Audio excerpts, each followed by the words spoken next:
The tornado location was probably our biggest outdoor set that we've ever done. And yeah, it looked fantastic. It looked like a natural disaster had occurred.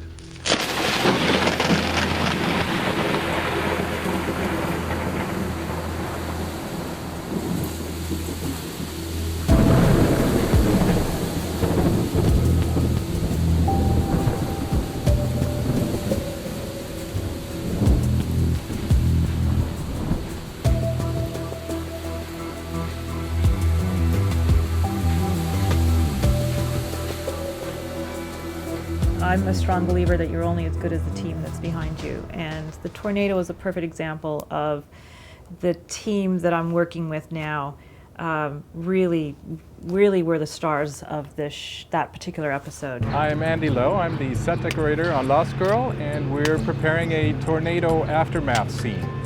My name's Peter Boboris. I'm the location manager on the show. Frank Consiglio, lead set dresser, Lost Girl Season 5.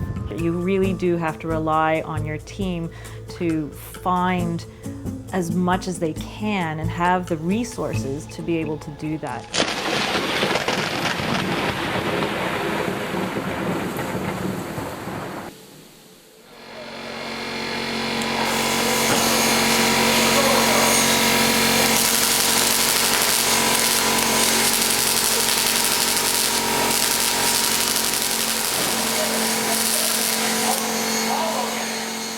My name is Mark Ahe, and I'm the Special Effects Coordinator on Lost Girl. So the transport department gave us a bunch of wrecked vehicles, brought them to our shop, and we had to rig them in such a way where they were precariously lying on top of each other.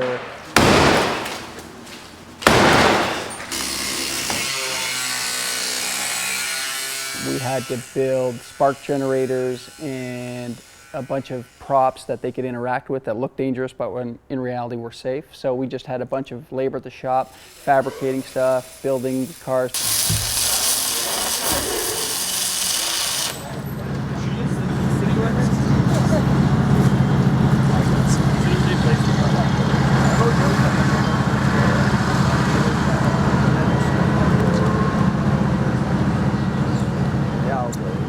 We started scouting for various locations around the city. We needed a street that we could shut down and control. One of the major things that we were looking for is a view to the city skyline. I find them the bare bones, and then the designer, the director, set decorator, everybody comes down to have a look, and producers as well, of course. Everyone comes down to have a look and say, can we work with this or not work with this? But it turned out we can work with this.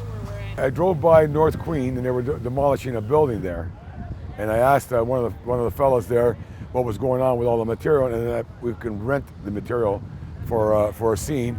They said they don't see a problem with that. And they also told me they had light poles and they had a scrapyard right around the corner from our set, I should say. We were able to get roofing material, as much destruction as we could find. We have a number of burnt out cars, and we're bringing in large containers of wood, scrap metal, telephone poles, stuff like that to cause mayhem.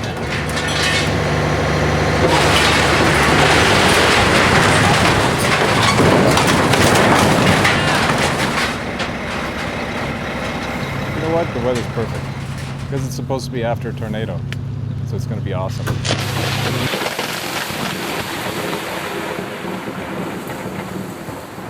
They traveled us to set, and all of us were like this. We were just like, it was crazy. The more immersive the environment, the better it is for us. We walked out there and it was overturned cars, telephone poles down, debris everywhere, and then they wet it all up and they had these big wind generators. We had huge fans. We had big V8 fans to create lots of wind, like the tornado had just passed, and there were still storm elements.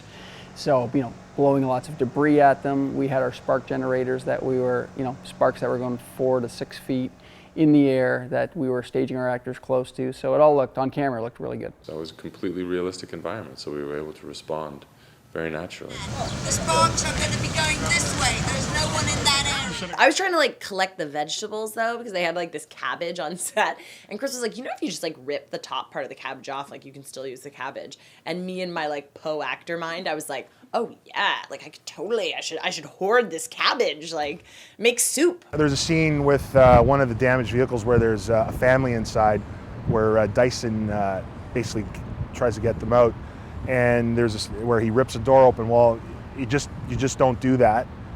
We took it to the special effects department, and they basically rigged it where it's they just open it with ease, and they just prepped it to make it look, camera ready for what you see on the show. Yeah, I want to know like who cleans that stuff up though.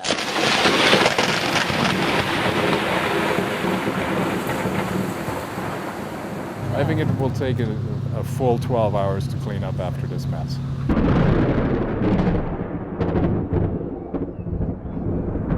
Because you're always worried about getting everything here. That's the biggest fear, is getting everything here. And then the second fear is getting it all out of here in good time.